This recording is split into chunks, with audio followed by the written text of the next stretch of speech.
ডিভোর্সের ৩৭ বছর পর নিজের পরিচালিত বৃদ্ধাশ্রমের এক খুনে হঠাৎ ছেনায় এক মুখ দেখে যেন আমার নিঃশ্বাসটা গলায় আটকে গেল। কিছুতেই নিজেকে বুঝে উঠতে পারছিলাম না। এত বছর পর মানুষটিকে এভাবে দেখতে হবে, এটা একেবারেই অকল্পনীয় ছিল।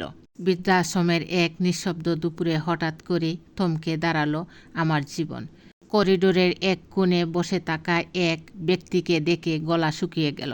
চোখ দুটি ভালো করে কাচালাম। না, ভুল হয়নি। ওই মানুষটি সেই সমীর।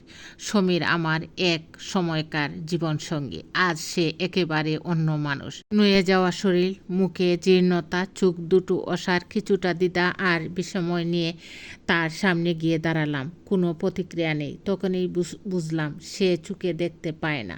৩৯ বছর আগে বিয়ে হয়েছিল আমাদের। স্বপ্নে ভরা এক সংসার, একান্নবর্তী পরিবার, ভালোবাসা, শ্রদ্ধা, সব কিছু যেন ঠিকঠাক চলছিল। কিন্তু সময় সব বদলে দেয়। বিয়ের ২ বছর পেরিয়েও আমাদের ঘরে সন্তান আসেনি। তখন শুরু হয় চাপা প্রশ্ন, ঠান্ডা কথায় ইঙ্গিত। চিকিৎসক জানালেন আমার গর্ভে সন্তান আসবে না কোনো দিন।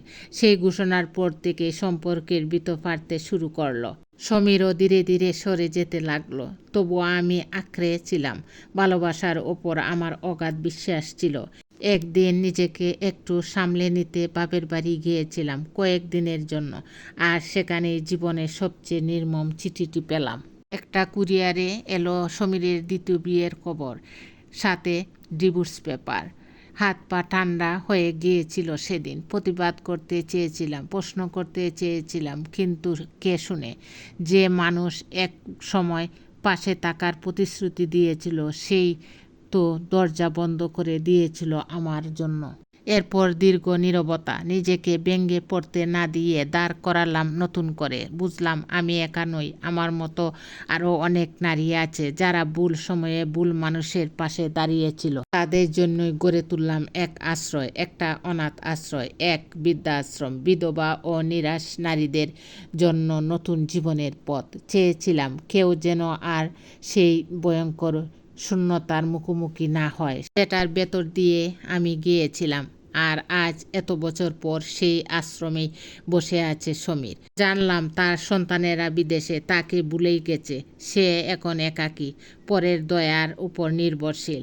ভেবে অবাক লাগে যে আমায় একদিন নিঃসন্তান বলে ত্যাগ করেছিল, আজ সেই নিজেই সন্তানহীন জীবনে দিন কাটাচ্ছে। এটাই কি সময়ের বিচার নয়? এটাই কি সৃষ্টিকর্তার নিঃশব্দ সমতা নয়? জীবনে সব কিছুই ফিরে আসে, ভালোবাসা, অবহেলা, ত্যাগ, গ্রহণ, সব।